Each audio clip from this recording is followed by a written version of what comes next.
जिधर चलते उधर कयामत ही कयामत लाते हैं।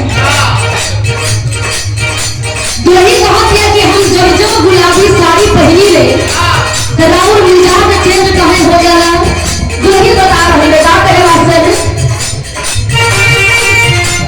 इहे कहे जब पेंडू गुलाबी सनम राजा भाई मेरे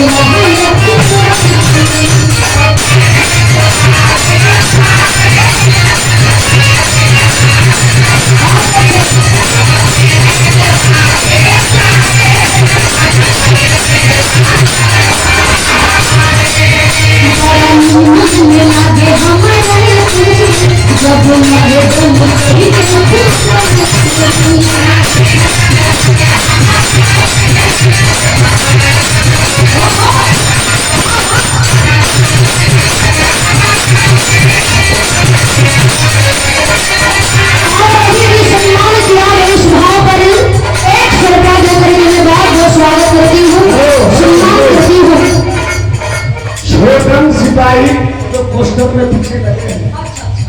छोटे सिपाही जी की ओर से जिनका इस कार्यक्रम में बड़ा विशेष व्यवहार रहा, मैं बहुत बहुत आपका सम्मान करती हूँ।